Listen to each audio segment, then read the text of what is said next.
قربانی کے مسائل عرض کر رہا تھا۔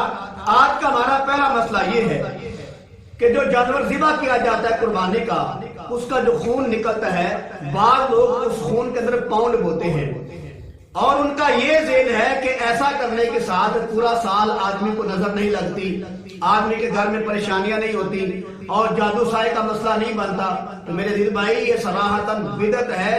اللہ معاف فرمائے، پتہ نہیں یہ لوگ کہاں سے بدعتیں نکال لیتے ہیں۔ نہ قرآن کے ساتھ اس کا کوئی تعلق ہے، نہ حدیث مبارکہ میں اس کا کوئی ثبوت ہے، نہ چاروں اماموں میں اس کا کوئی ثبوت ہے۔ پتہ نہیں یہ یار لوگ کہاں سے ایسی بدعتیں نکال لیتے ہیں۔ میرے پیارے دل بھائی، یہ بدعت ہے، اور بدعت جو ہے گمراہی ہوتی ہے، اور گمراہی جو ہوتی ہے آدمی کو جہنم میں لے کر چلی جاتی ہے۔ لہذا میرے دل بھائی، یہ بالکل غلط اور بدعت ہے۔ اگر کوئی ایسا آدمی عمل کرے گا تو وہ گناہگار ہوگا۔ آگے مسئلہ یہ ہے، اگر جانور کا، قربانی کے جانور کا خون کپڑوں میں لگ جائے تو کیا نماز پڑھنی جائز ہے؟ میرے دل بھائیوں، یہ مسئلہ میں نے پہلے بھی بتا دیا تھا۔ وہ جو رگوں سے خون نکلتا ہے ذبح کرتے وقت، جو گلے سے خون نکلتا ہے، وہ اگر کپڑوں میں لگ جائے تو وہ ناپاک ہوتا ہے، اس سے نماز نہیں ہوتی۔ لیکن جب آدمی گوشت بناتا ہے قربانی کے جانور کا، اس گوشت کی بوٹیوں سے جو خون نکلتا ہے، وہ جب کپڑوں میں لگ جائے تو وہ پاک ہوتا ہے، اس سے نماز ہو جاتی ہے۔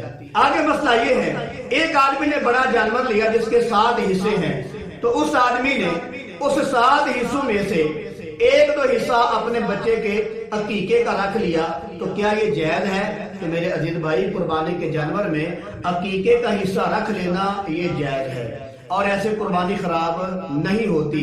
اگر کوئی آدمی اپنی بچی یا بچے کے عقیقے کا حصہ قربانی کے جانور میں رکھ لیتا ہے تو یہ عمل بالکل جائز ہے۔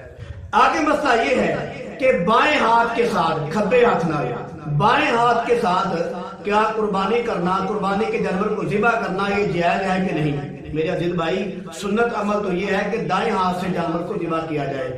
اگر بامر مجبوری کوئی آدمی دائیں ہاتھ سے نہیں کر سکتا، وہ بائیں ہاتھ سے کرتا ہے، تو اگر کوئی آدمی بائیں ہاتھ سے جانور ذبح کرے گا تو جانور ذبح کرنا بالکل جائز ہے۔